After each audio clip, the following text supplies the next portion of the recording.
when I'm using the Easton University recipe for voicemail, Mm-hmm. hi, this is Neil with True Transportation. We're connected via blank. Wanted to get your opinion on something. When I get that call back, what opinion am I trying to get, or I guess Yeah, I'm kind of lost there. that's where you need to think about an insight. Let's spend a minute and maybe try and get one for you. So are you 3PL? Are you 4PL? What are you? 3PO. Okay, and what's something if somebody went with you that they would be really happy about? Where do you guys do great things? Personally, I think it's my communication and no nonsense. Got it? Now, if there Mhm. wasn't communication and nonsense, how does that manifest itself in the world of freight? My guess is trucks don't show up on time, um, things aren't delivered, cargo Yeah, waits are. Even in the zip code of what a nightmare that could be? absolutely. If I'm not on top of it, providing updates and no nonsense communication, then it can hit the fan. And And did Yellow just people, go out of business? Did they go out of business? They filed for bankruptcy? yes, they did. And what did that do to the market? Did that put a lot of drivers on the road out there that are now kind of operating in their own? How does that affect? And I'm just asking you real quick, and I'm about to just make up an insight for you. It might not be that great, but Um, Kind of different because they were LTL. I'm doing more focus on truckloads and a little bit different. okay, fine, good. I was just trying to pick up another piece. Sure. Play around with this, okay? So if I'm going to reach out, hey, who am I going to call? I'll call Jake again. Hey, Jake, Matt Easton here with Easton Logistics. You and I are connected there on LinkedIn, or you're like, I'm not connected with him on LinkedIn. I work with, what are they? What kind of company is Jake? Just give me anything. What does Jake do? What's his company? Architecture. Produce. Oh. Oh, wait, Jake answered. Jake, what do you do? Mhm. I have an architecture firm. Okay, they're shipping a lot of blueprints. Okay, let's say he's roof equipment manufacturer or something, right? We got to get iron down the road. So hey, Jake, Matt Easton, founder of Easton Logistics, wanted to reach out to you personally. I work with all of our roofing manufacturing clients across the country. There is something going on that everybody who's shipping roofing products is having to deal with right now. Nobody's talking about it. I just want to make sure you were aware of it. Could you give me a call on my mobile, 720-660-3202? Yeah, Matt, what's up? Yeah, thanks for calling me back, Jake. So here's what's going on in the world of what we would call 3PL or third-party logistics is we've got a lot of people that have come into the business, and the trend now has been, because of apps, because of some of the times you don't even know you're dealing with the right company, the communication chain has really fallen apart, and that's leaving a lot of manufacturing companies high and dry because loads aren't getting picked up on time. They're not getting delivered on time. Shipments are being done partially. And in the world of construction, especially if it's a steel roof, if I have 80% of the materials, I might as well have 0% of the materials. Either they're up there on the roof and the guys are in the harnesses ready to go for the install, or you guys are getting punished on the other end from the person receiving those products. How are you dealing with that? Right? Now, and by the way, I just pulled this out of my butt, but it's pretty darn good, okay? Because now that's check. If this was chess, we're pretty close to checkmate, right? We are pretty close to checkmate. Why? Because I didn't say I can send your stuff faster. Nope, didn't say that, and that's what everybody else says. I didn't say I can do it for less money, because that's what everybody else says. What did I say about me? 0. I let you know about a problem. And now Jake is going, we did have 3 loads last month. The guy comes, these were 40-foot scaffoldings. This jabroni shows up with a 30-foot truck.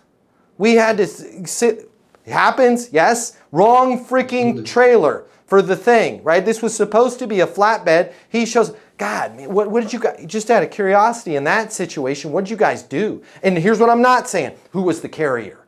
Who was the carrier? Because I don't freaking care. I don't want to talk about that, because now all I'm going to do is give him ammunition to call his current provider and improve his contract. That's not what we're here for, right?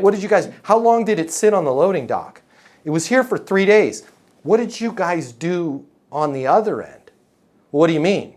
Well, I'm assuming they didn't get the product on the other end for 3 days. Were they cool with that? No, they were not cool with that. What was the resolution? I have to give them 10% off their next order, right? We're going to get it right. Moving 10%, what was this? Just out of curiosity, what was the size of that order? It was an $82,000 order. Wait a minute.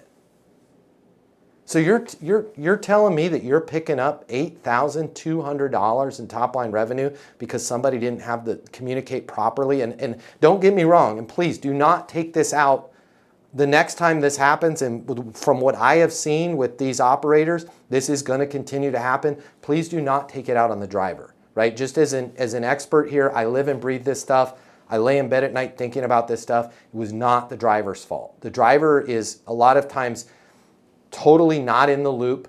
They have their piece of equipment that they're attached to. That was the person, like in my case, that would be me. I would have to own that, right? I don't make those mistakes, but I would have to own that. It's not the driver's fault, right? So, but it sounds like, how often do things like this happen?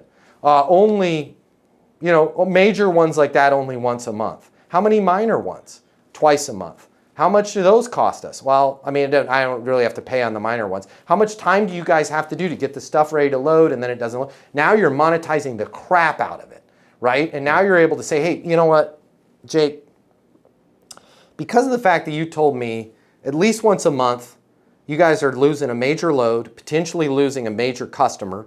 If nothing else, you're having to do concessions for that customer. And then 2 to 3 times a month, things are not showing up on time. They're not leaving on time. You run the risk of OSHA showing up to your facility and the dock being overloaded and you guys getting dinged for that. And you've had to do overtime on 3 shifts because they were waiting on a truck. And you're having to pay your people overtime to wait on a truck to the tune of $15,700 a month. Does it make sense for me to start quoting, at the very least, some of these larger jobs where you need somebody with their black belt in this stuff that's going to communicate to you and isn't just trying to get the job and show you where I'm at? Or does it make sense for me to just start taking over everything, right? Well, I think we'll just wait. Got it. I just want to make sure that we're clear on something. Just waiting is costing you $17,000 a month. As long as you're okay with that, I'm okay with that. Right? I will be here when you need to make sure that the trucks show up on time and you've got one throat to choke and it's mine, okay? And I live and breathe this stuff and I don't let my clients down.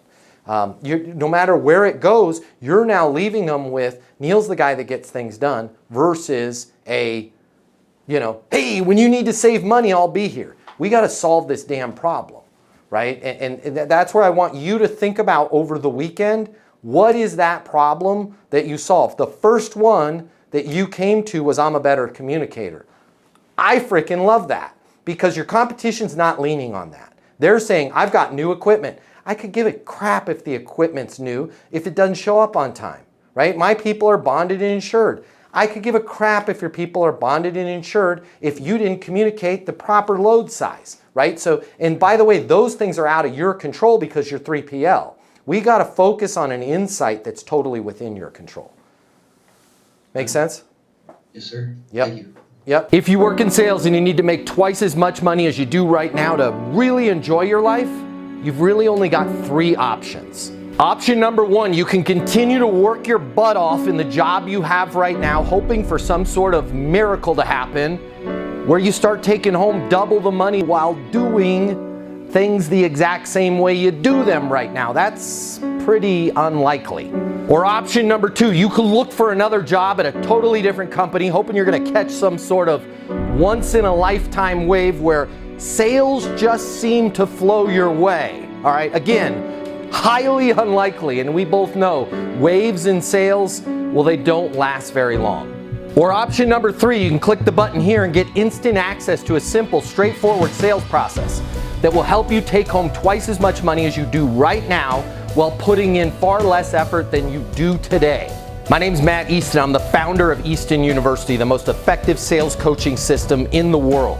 If you click the button, you're going to see how our interactive sales coaching portal and weekly live coaching sessions with me will help you double your income within 60 days.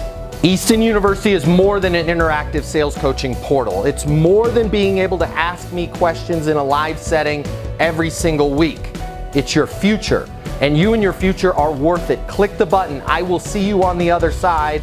Your life is about to get a lot better. Click through now.